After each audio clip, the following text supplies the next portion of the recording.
sur la délivrance eza occupation ya yo, ya commerce na yo, ya foi, les marchés spirituels. Marché spirituel là, on vend et on achète. Ici kaba tekaka pe ba sombaka. Et sur les marchés spirituels, mutu ateki yo asana besoin mono suna bon motepe mutu asombi ya ebelo koni na kosalela. Il y a beaucoup de personnes bazo l'exa un moment tellement difficile parce que ba teka yo. Shalom, shalom, que Dieu vous bénisse de partout. Que la grâce de Dieu dans vos familles, que la grâce de Dieu dans tes activités. Je crois que nous sommes venus avec un moment très fort de la délivrance. Nous allons parler sur la délivrance. Délivrance, c'est la occupation ya yo, il y a commerce na yo, il y a foyer na yo, il y a musala na yo. Tu es en train de passer des moments tellement difficiles. Na ko yebiso que le temps est venu au nzamba lingo bimiso na kati ya libulu wana alingi abimisa yo na kati ya ba réalité wana spirituelle. Prions. Saint-Père n'a pas mboli moment oyo, le Dieu de l'esprit des prophètes. Mon Dieu, que le ciel s'ouvre et que ta grâce se manifeste dans le nom de Jésus. N'a pas mboli moment oyo, Seigneur, mutu nyonso kolanda ngai azwa par na ye. Puis azala délivrer attaque la monnaie na yo na kati ya vie na ye dans le nom puissant de Jésus. Amen. Que Dieu vous bénisse bien-aimés. Nous allons parler sur les marchés spirituels. Marché spirituel là, on vend et on achète. Ici kaba tekaka pe ba sombaka. Tel que tu es là, tu es en train de passer un moment tellement difficile. Ba teka yo to ba somba yo. Pe mutu asombi yo akopesa yo vie imposée. Mutu ateki yo alinga mono suna kati ya mokili te. Ozana oza kopase ba moment moko tellement difficile. Projet monde na ténèbres eza ke yo ozala malheureux. Vie na yo osambwa makambo na yo etambola te. Et sur le marché spirituel, mutu ateki yo azana besoin mono suna bon motepe mutu asombi yo ebelo koni na kosalela yo. Je suis venu et déclarer que Nzamba a besoin kangola yo, et Nzamba a besoin à libérer na kati ya makambo wana. Il y a beaucoup de personnes bazo l'exa un moment tellement difficile parce que bateka ye. Parce que il est vendu. Bateka yo pote ozala malheureux. Bateka yo pour lelo commerce na yo na et prospérer souté. Yangona bien-aimé na zo ebiso que tu as vraiment besoin de la délivrance parce que mutu akangola mité akoki ko évoluer te. Mutu akangola mité akoki ko posséder kembote. Mutu akangola mité akoki ko matate bien-aimé. Ozo mitungi sama pona vie na yo parce que ozo comprendre te ba réalité za ko se passer na kati ya vie na yo. Ozo comprendre te ba makambo eza ko komela yo, ozo tourner sika moko. Bien-aimé, oyana mokilité pour o tourner sika moko. La Bible nous dit dans le livre d'Ecclésiaste, chapitre 8 verset 9. J'ai vu tout cela sous le soleil, que l'homme est dominé par l'homme pour le rendre malheureux. La lingina yebiso que nakati ya marché spirituel, marché nocturne, marché de la sorcellerie, bateka kamutu po mutu wana akoma malheureux. Bateka kamutu po mutu wana vie na ye évolué. Bateka kamutu po mutu wana azala na évolution te. Na lingina yebisa yo ke nzamba lola tininga na ngonga oyo na longola mutu nyonso telema liboso na yo. Mutu nyonso za ko peso une vie imposée. Mutu nyonso za ko dominer likolo na yo. Esprit nyonso za ko dominer likolo bomo na yo.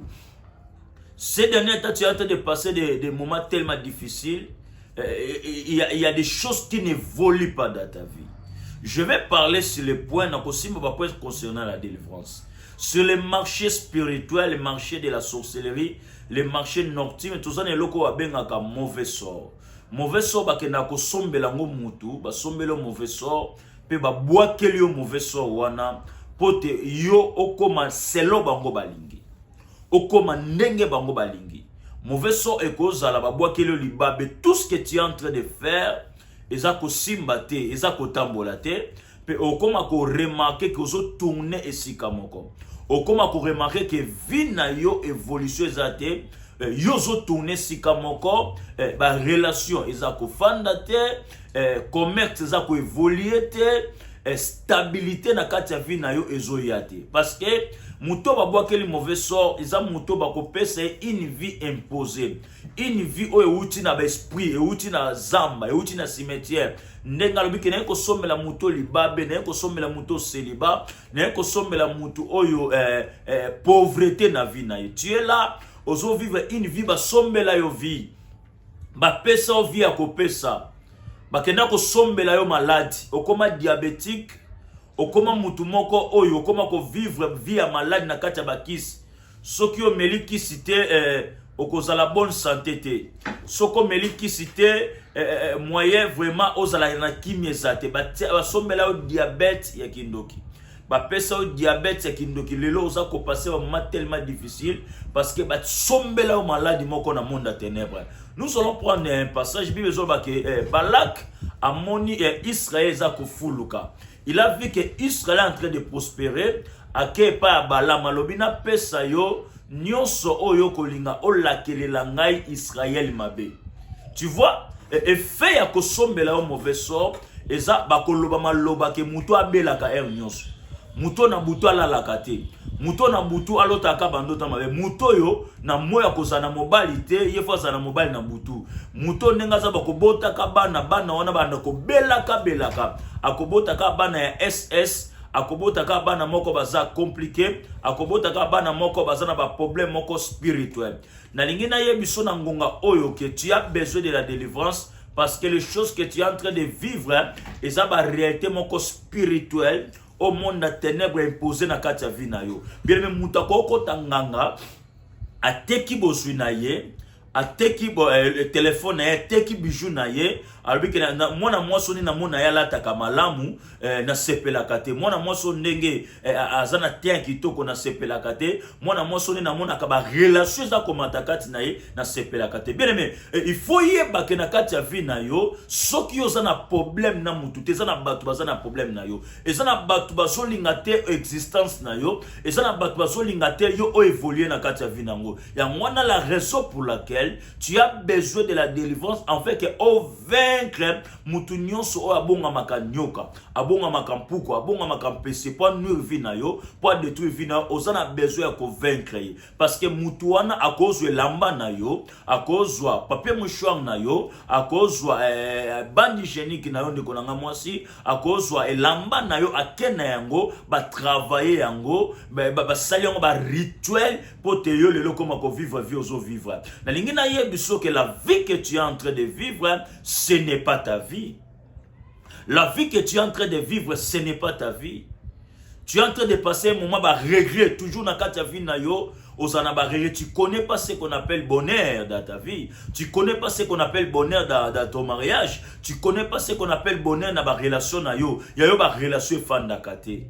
Mutakoya na makanisa malamu sœur. Alors que faut bossa la projet. Mais on remarque que relation wana ekufi, relation wana e baby, relation wana e katani parce que ezana mutu moko alobaki yo ko vana na mobilité, ba ko linga yo me mobile wana ko fanda te. Et la deuxième chose c'est le mauvais sort, ba ko boa que la solo na nzoto yo yo ka ngote me bato bazo poussa na peme na yo nde ba yo kaka solo wana nde ba yo kaka likama so akute ba komi ko dégoûter yo. Il y a des gens qui sont en train de te dégoûter, il y a des gens qui sont en train de bazo se plaindre le sous-souté au mona mobile aye à vivre na yo mobile soki a coucher na yo mobile soki a pousser peme na yo abaye yo o remarquer que muto na sali le côté mais pourquoi baye nga boye muto azasu na mauvais sort ba ko kabela ete ato sengi mutu moyeba peso ezate mitema ya bato ekoma makasi mitema ya bato ekoma di moyeba kabela ezate ozako se lamenter ke nga bakabela kangate ozako se lamenter ke ngai pesa kangate basunga ngate. Bien aimé, ce sont des réalités spirituelles à comprendre. Ça c'est le monde des esprits. Ça c'est le monde des esprits. Sengeli oza la délivrer. Et zo senga makambwana e kwe na kati ya vie na yo. En fait que o vivre une vie épanouie, en fait qu'on vivre une vie délivrée. Et c'est par là tu vas témoigner la grandeur de Dieu. C'est par là tu vas vivre la grandeur de Dieu dans ta vie. Pe okomona makamune ko fongama. Na ningina yebisa yo ke Jésus-Christ est plus fort que bandoki ya famille na yo. Jésus-Christ est plus fort que bato yo ba sombela yo libabe. Bato ba sombela yo pauvreté, bato ba sombela yo échec. Oremako comme chômeur, oremako comme maladif. Je vais prier pour les gens qui sont malades. Mais bien aimé, toi qui me suis, tu es malade, tu as une maladie, maladie comme ça inapte. Tu as une maladie de l'impuissance sexuelle, de faiblesse sexuelle. Tu as une maladie de stérilité. Tu as une maladie où il va réalité négative. Laisse-moi te dire, je suis venu au nom de Jésus pour déclarer la délivrance dans ta vie. Je suis venu au nom de Jésus pour proclamer la délivrance dans ta vie. Si tu es délivré, blocage si tu es délivré, bien aimé, on peut prophétiser pour toi. Tu peux tomber, tu peux crier comme tu cries souvent au Bassambela Ponayo, mais laisse-moi te dire, si la délivrance est mal soignée, bien aimé, on peut vivre une vie, même après délivrance, parce que délivrance est mal soignée, mal respectée. Tu n'es pas délivré intégralement, tu n'es pas délivré totalement, tu n'es pas délivré, parce que Moutouaza délivré, il y a avant et après. Si tu es délivré, la vie à Zaki Nango Liboso, na o comme deux vies différentes. Des vies différentes parce que Liboso n'est qu'aujourd'hui, mais après service, il y a prière. Après service, il y a délivrance. On commence à sentir que ma kamne comme fongama. Yo ba kabela kaote ba comme kabela yo. Yo mi bali balinga kaote ba comme linga yo. Yo ba relation fan nagate ba relation comme c'est ça la délivrance. Il y a un qui peut délivrer qui. Il faut pas qu'il y a des gens qui ont le mandat. Et au bas, un mandat de délivrance comme les prophètes amiral, un mandat de délivrance pour déclarer délivrance dans ta vie. Parce que j'ai un manteau de la délivrance. Je connais le monde des esprits, je connais détecter les esprits, je connais les provenances. Ou eux que outi na kata vie na yo, pe toko yebiso na batu basali yo bongo, toko yebiso nani accompli ko vie. Pe toko longo la mauvaise sorte. Deuxième point, nous allons parler sur la possession. Yes. Il y a beaucoup de personnes qui sont possédées. Comment connaître ou comment tu peux comprendre que tu es possédé? Et nanzela nini mutazala ka possédé. Et ça va te belé ba posséda ba vie na bango nanzela rapport sexuel. Ça va te belé ba posséda vie na bango et siko lalaki o lalaka wapo lalaka nani. Et ça va te belé ba posséda ba vie na bango nanzela distraction. Et ça va te belé ba posséda ba vie na bango bango moko ba fongola ki ba porte. Et tu es en train de remarquer dans ta vie, Makamunayo ezasu kimiate. Au Santa Logo, Moutazana Nzotona, au Santa Makamso Sali, après qu'on regrette. Quand tu commets les erreurs, aux hommes, tu n'as qu'un homme dans Sali Makamoyo.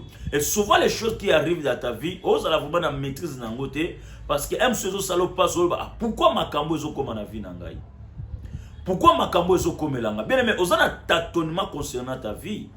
On comprend comment ça la rebelle yo bane comme la masanga te mo comme muta masanga muta ba drogue mobile na yo azaki mutu ya kimia mais comme muta masanga muta ba drogue mais comme impidique. Ce sont des réalités de la possession. Il y a un esprit où ekoti katiza ko commander.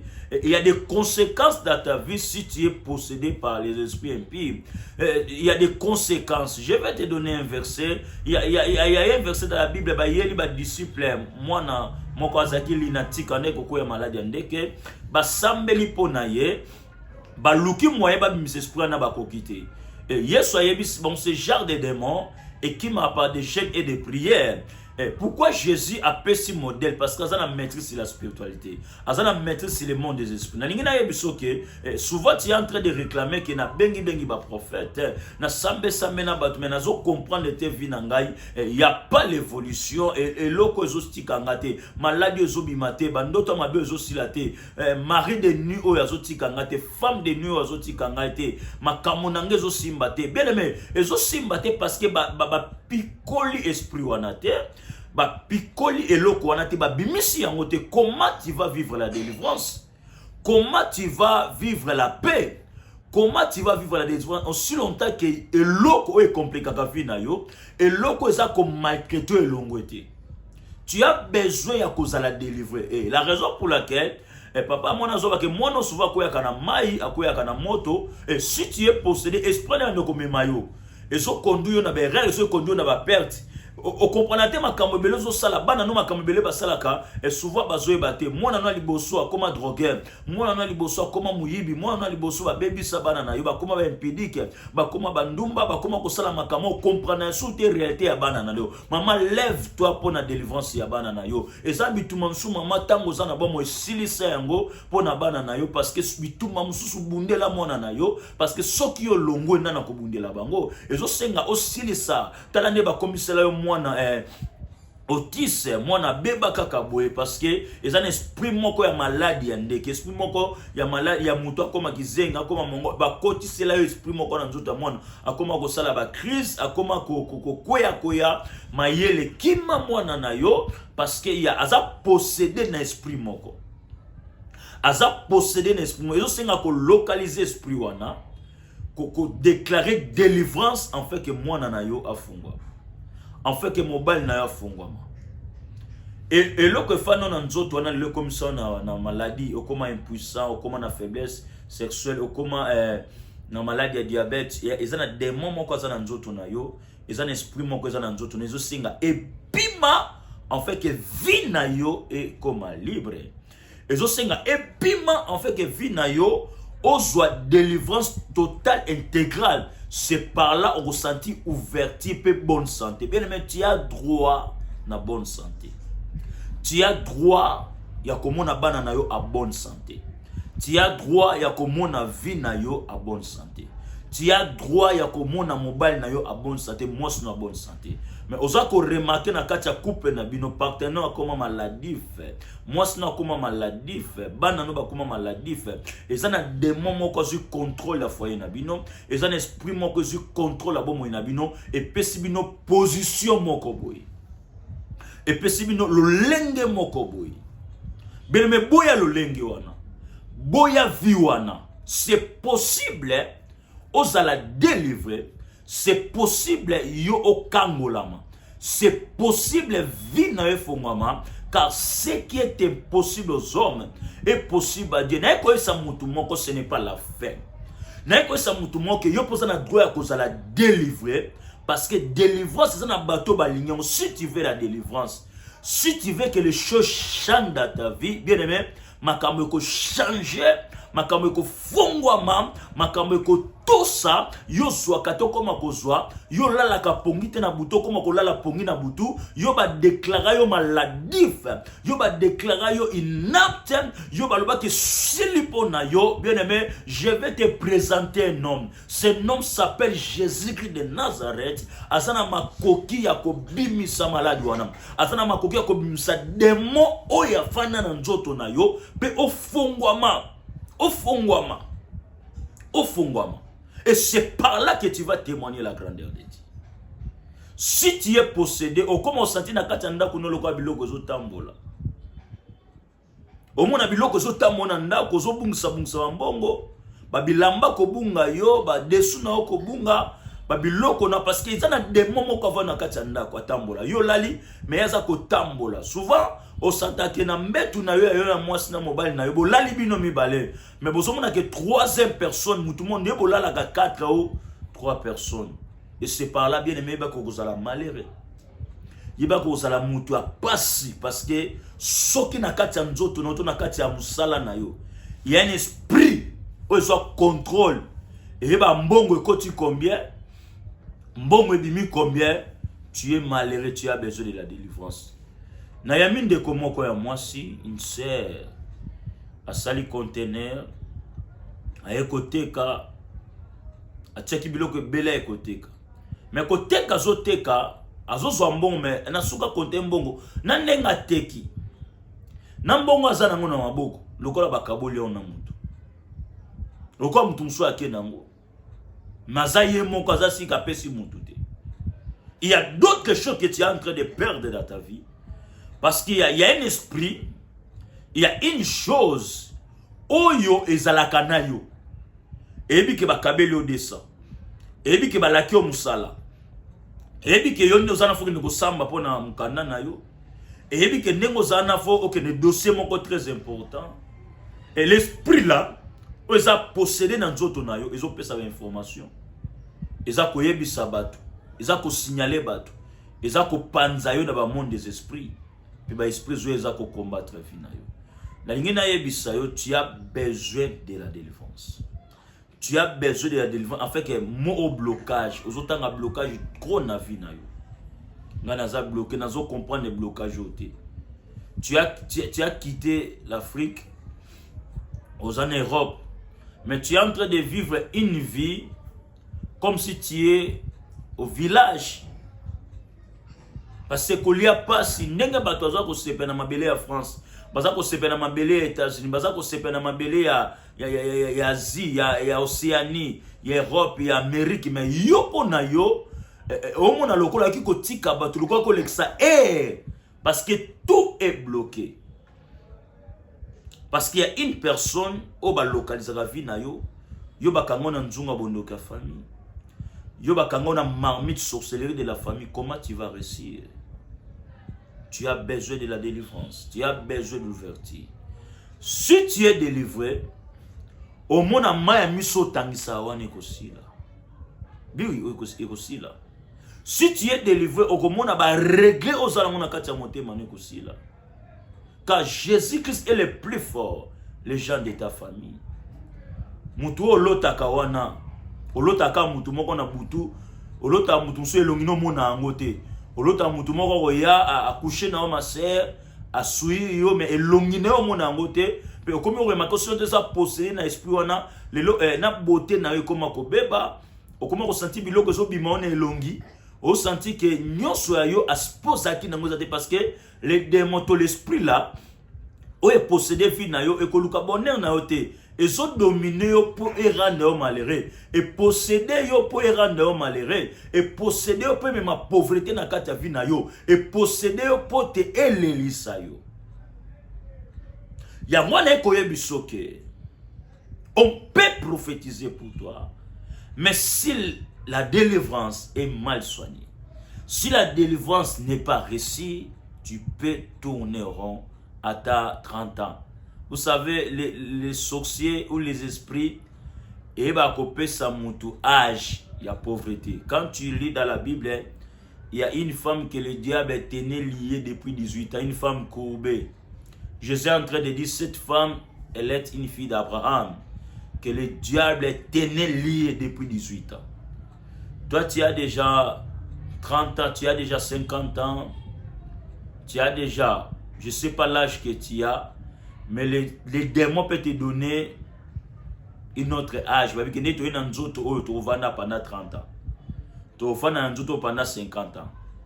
Et au moment où tu as rêve sur la vie, le programme sur la vie, échoué parce que les démons, ton esprit moko eko fana na kati nzoto na yo et baby selio ba calcul nyonso ya vie et baby selio ba programme nyonso ya vie tous les sorties ya projet za ke na yango mais à cause osa posséder à cause esprit to maman moko mkola fan de la vie na yo tata mwasi na bino fan de la vie na yo noko na bino fan de la vie na yo to ba parents na ba fan de la vie na yo okomi ko remarquer que ba komi ko pesa yo retard na destinée na yo. Bah comme qu'on peut se retard dans l'avenir na yo. Okuma no muta ko lela lela. Okuma muta ko regretter na ko regretter. Okuma mutu kaka ya bako baka avi na nga nazo comprendre te. Laisse-moi te dire, tu as besoin de la délivrance. Laisse-moi te dire, il faut obima na kati ya makambo wana. Ezana batebele lelo o bazako mitungisa mapona ba vi na bango. Je vais vous donner un exemple. Il y a une sœur ici, il y a danseuse au Bazobenga Sandalina. Cette sœur a quitté, on lui a orienté, tu sais que ma besa liboso na yo faut aux vraie délivrance, au la vraie repentance. Mais cette sœur a quitté, cette sœur a sambela mais a délivré. Et voilà les convénients longue baby parce qu'à quitté, a qui ainsi dit l'éternalité. Il y a des conséquences, il y a quoi que si tu n'es pas délivré, des mots que tu comme à quoi pour rattraper. Le numéro prophète Zali, le plus 243 97 78 60 196. Plus 243 97 78 60 196. Plus 243 97 78 60 196. Numéro na pesi na weza affiché wana ezaka numéro na ngai. Benga tinde tension na yo, tunanga ba question et je vais t'orienter sur la délivrance. Yoza na maladie na makolo. Makolo vimba yo.